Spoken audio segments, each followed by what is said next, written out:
Namaste, and welcome to our continuing series, Questions and Answers, from the works of Sri Aurobindo and the Mother.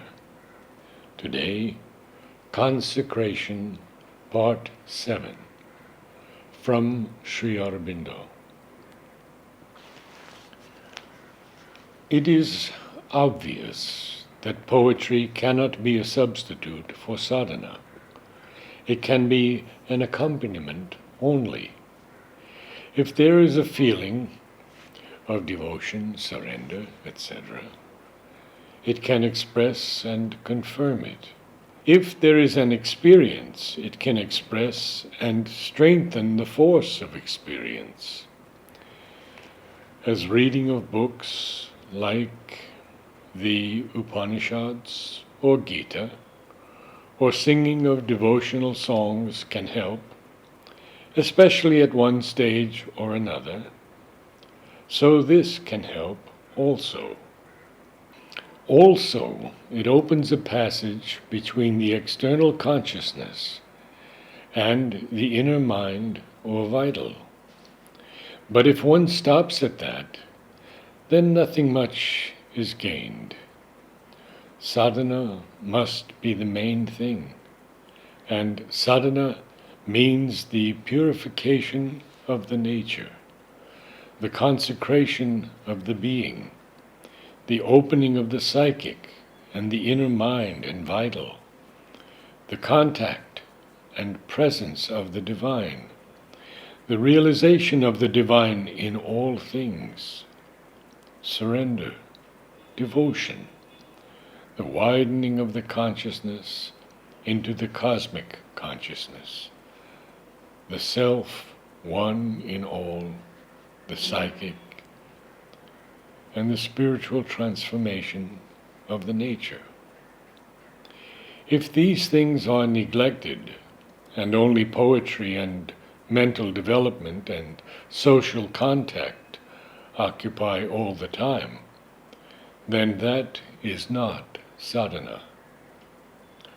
Also, the poetry must be written in the true spirit, not for fame or self-satisfaction, but as a means of contact with the divine through inspiration, or of the expression of one's own inner being, as it was written formerly by those who left behind them so much devotional and spiritual poetry in India.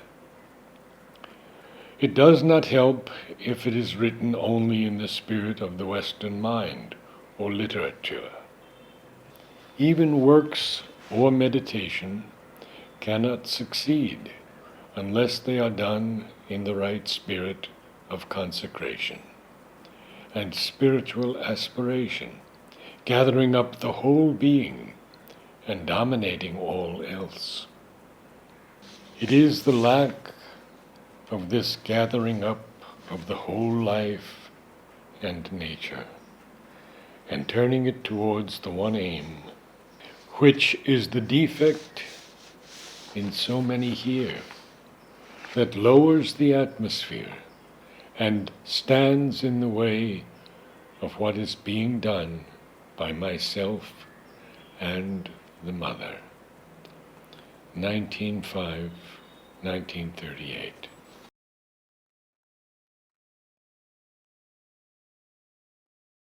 But in whatever way it comes, there must be a decision of the mind and the will, and as its result, a complete and effective self-consecration. The acceptance of a new spiritual idea force and upward orientation in the being, an illumination, a turning or conversion seized on by the will and the heart's aspiration. This is the momentous act which contains, as in a seed, all the results that the yoga has to give.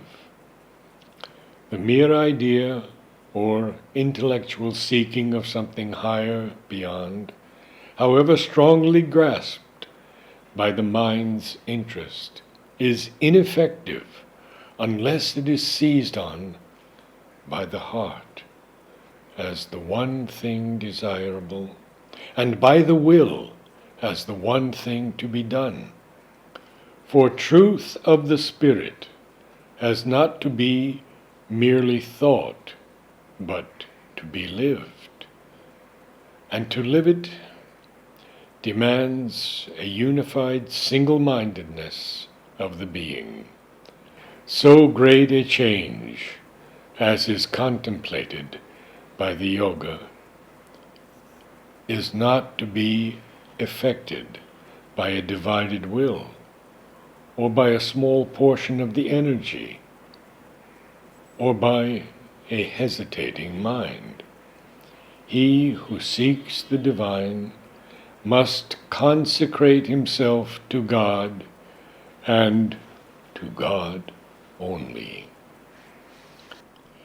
If the change comes suddenly and decisively by an overpowering influence, there is no further essential or lasting difficulty. The choice follows upon the thought, or is simultaneous with it, and the self-consecration follows upon the choice. The feet are already set upon the path, even if they seem at first to wander uncertainly, and even though the path itself may be only obscurely seen, and the knowledge of the goal may be imperfect.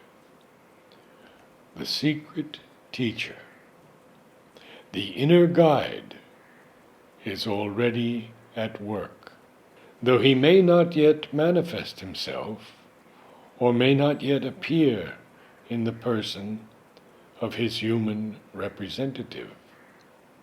Whatever difficulties and hesitations may ensue, they cannot eventually prevail against the power of the experience that has turned the current of the life.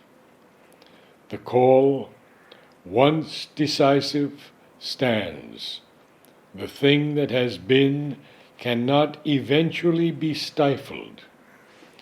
Even if the force of circumstances prevents a regular pursuit or a full practical self-consecration from the first, still the mind has taken its bent and persists, and returns with an ever-increasing effect upon its leading preoccupation.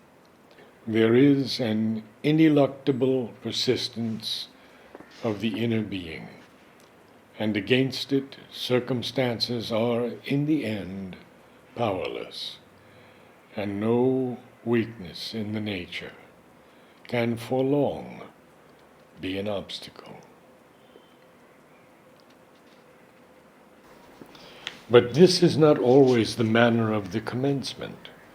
The sadhaka is often led gradually, and there is a long space between the first turning of the mind and the full ascent of the nature to the thing towards which it turns.